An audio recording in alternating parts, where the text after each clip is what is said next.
Folks, welcome back. Your man Diamond K in here, of course, radioonfire.com, thediamondkshow.com. We are in the midst of a historic evening as Georgia tallies the votes. Control of the U.S. Senate hangs in the balance. And why do I say we're in the midst of a historic evening? Here's why. As Georgia election officials are counting the votes in what has been a very turbulent 2020 election season tonight. So polls closed in two critical races that determine the control of the Senate and the fate of President-elect Joe Biden's legislative agenda. So in these two Senate races, you have, obviously, Democrat versus Republican. Reverend Warnock facing off against Kelly Loeffler. You had David Perdue facing off against Jon Ossoff. And with the way that this is going, it's not over yet. As of this broadcast, it's 11:40 on the East Coast. The vote in for this U.S. runoff election for the Senate, David Perdue is leading, but it is very, very, very close. 95% of the vote in.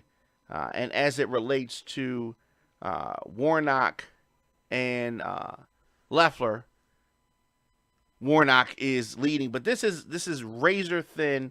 You're talking about very, very close margins. It has come down to the wire, as we expected. But if trends continue the way that they're going, at least Raphael Warnock is going to be the African-American senator from Georgia. Democrats have not held this seat since the 90s. This is a big deal. And one thing's for sure. Republicans can blame Donald Trump for the loss that it appears that they're getting, at least in the Warnock race. The Ossoff Perdue race, super close. Super close. And there was thoughts that this was going to be a long, drawn-out process over days and days, but they got votes counted relatively quickly.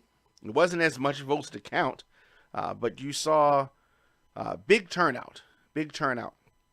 So why are we here? Some people may say, why are we here again? I thought we just had an election.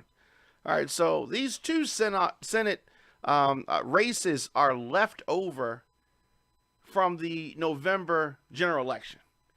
So the way it works in Louisiana and in Georgia, most other states have done away with this. It's something that took place back in the 1800s, and something that they did to prevent black politicians from getting elected. And he came up with this rule, this law, that if the candidate does not hit a 50% threshold, that they had to have a special election. So in November, no one hit the threshold, but also you have a bunch of folks in the race, and it's almost set up so no one can hit that threshold. And you come down to the top two, and that's what we have, and that's what we have tonight. And like I said, Louisiana and Georgia, the only places to still do this foolishness. But regardless, Democrats need to win both races to seize the Senate majority. Democrats can do this. Then Mitch McConnell, you know what it is. All right, control of the new Congress when Biden takes office in 2 very short weeks.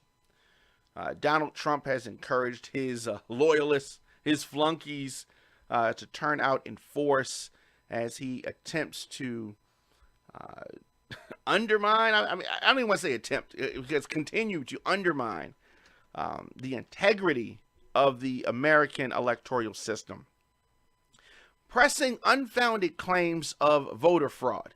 He was talking about voter fraud even before the election happened. And I'm talking about the November election. He's talking about voter fraud, and he goes around and he gives his speeches and he gets on Twitter and he tries to campaign for these people talking about voter fraud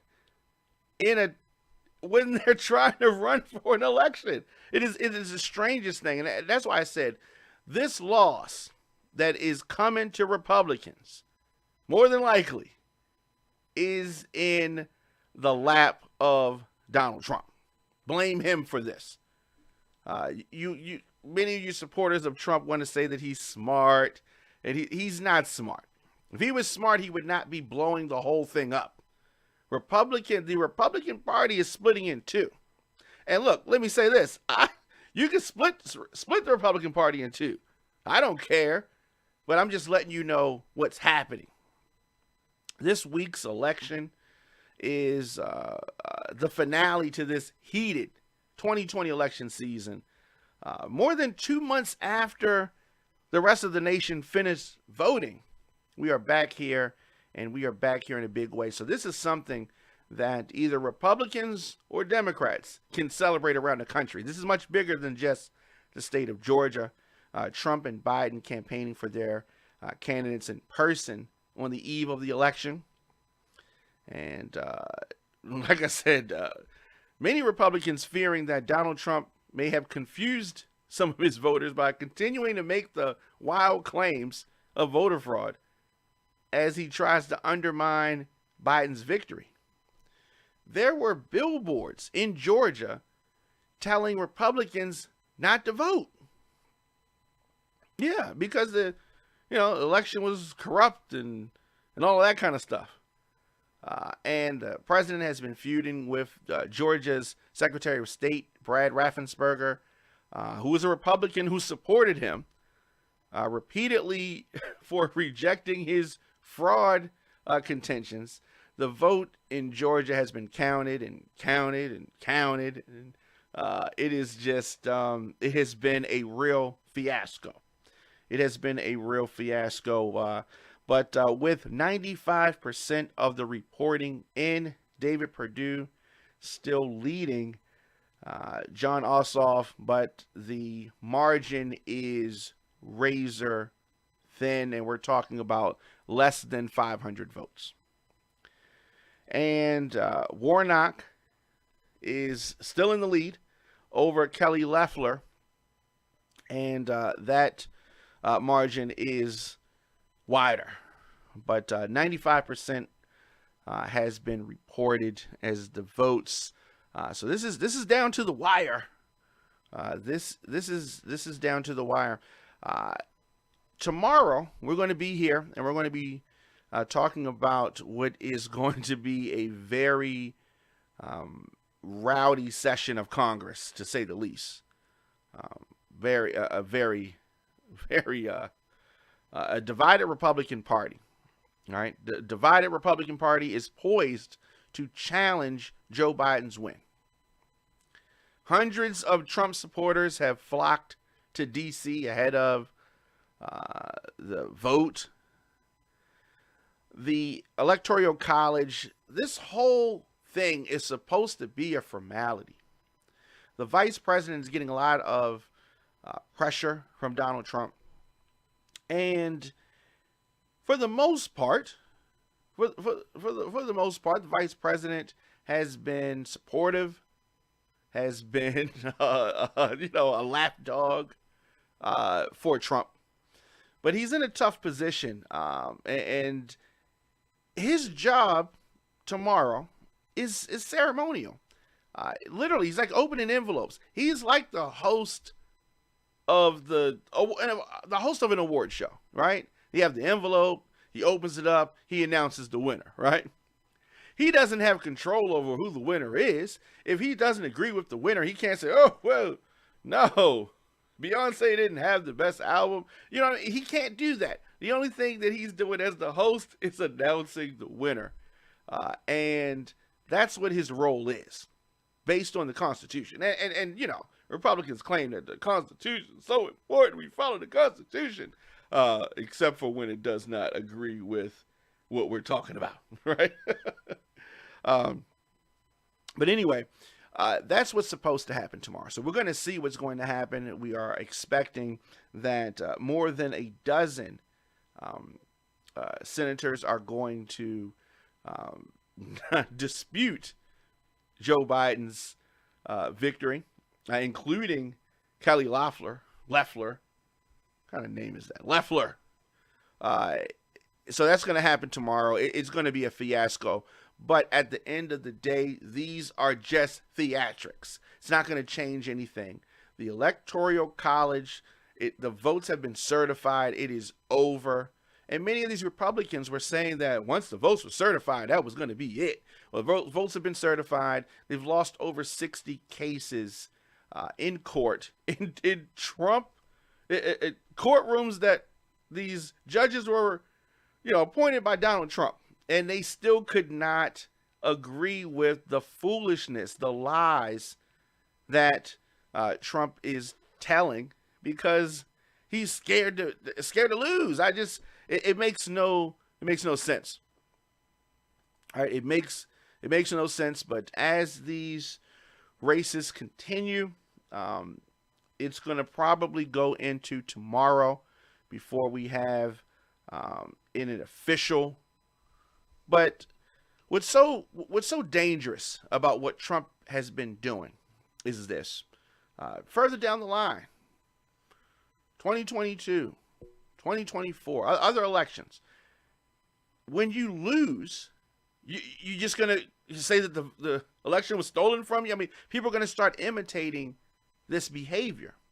That's what I have the biggest problem with, on both sides, Republicans and Democrats. Whenever you lose a race, is this going to be how people just react? Is this what this has come to? I hope that whoever loses in these Georgia Senate races accepts the loss. And whether there's a recount, especially in the Perdue Ossoff case, it's so close that there probably is going to be a recount whoever wins. Now, understand this. These two Senate runoff elections determine which party gains control of the Senate. It's a big deal. And I think that many people are becoming more politically educated, getting a civics lesson, really having to pay attention, partially because we're home because of a pandemic, partially because the president has been so rambunctious and so idiotic and has been such a failure that it has forced people to pay attention to civics. So it is possible, though, far from certain, that the Senate races could be called late tonight or early tomorrow. More than 3 million Georgians have voted early, a record for statewide runoff elections in the Peach State. So polls officially closed at 7 p.m. tonight. However, as long as you were in line by 7, you were able to still vote. So that is something that is good that happened. But as I said, it is a razor-thin margin. Razor-thin. Gabriel Sterling, the Georgia elections official, was talking about how close things were earlier tonight. And he's the one that was really vocal about turning down the rhetoric. Let's go to Gabriel Sterling. I just want to let you know that many of the counties have completed all of their duties, and I'll give you a quick list of those.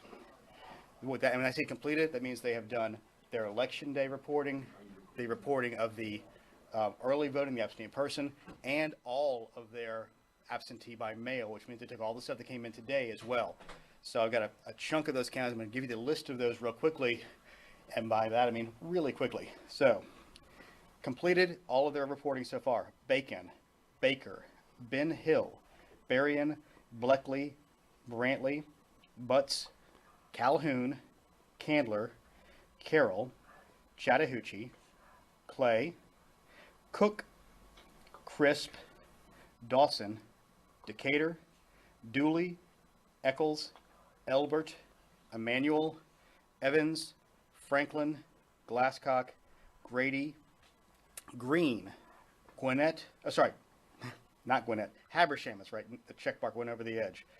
Harris, Hurd, Jasper, Jenkins, Johnson, Jones, Lamar, Lanier, Lawrence, Long, Lowndes, Macon, Marion, McDuffie, Miller, Mitchell, Monroe, Oconee, Oglethorpe, Pierce, Pulaski, Putnam, Rabin, Rockdale, Schley, Screven, Seminole, Tift, Toombs, Towns, Turner, Union, Upson, Warren, Wayne, Webster, Wilcox, and Wilkes. Those are the counties that have completed all of their work so far. All right, so that was Gabriel Sterling, who is a Georgia election official who we've been seeing quite a lot of. So it appears that this is going to go late into the night. It is still very close. With regards to the Perdue Ossoff, the Warnock Loeffler race, it appears that it's going towards Warnock. He is very, very close to 51%, and this has been an interesting turn of events. A lot of kudos has to go to Stacey Abrams. However this goes, she has been so instrumental. Her and her whole team has been instrumental in getting folks out to vote. And just in the engagement, knocking on doors, the grassroots operation. People need to take notes as to what she did and how close she actually came to becoming governor herself. The governorship is, is up 2022, so she may run, she may not. That race there, we don't know what's going to happen there. He may, it's going to be a fight. Whatever happens, whoever it is, Kemp may get primaried. Stacey Abrams may run. Somebody else may run. Hopefully Stacey Abrams will run. But regardless of that, let's stay in the current Georgia Senate race. It appears that Warnock has done it. The Ossoff and Perdue race still in the air. Perdue still in the lead. But it is not officially over. I'm just saying the way that it looks like it's going. Let me know your thoughts in the comment section. Instagram, Facebook, Twitter, LinkedIn, TikTok, at The Diamond K Show, at Radio on Fire. If we get a announcement, a victor, official, a concession, we will be back. But you can see it on your screen. Raphael Warnock, Kelly Loeffler, Jon Ossoff, David Perdue. It's been an amazing, amazing evening. Stay tuned, y'all.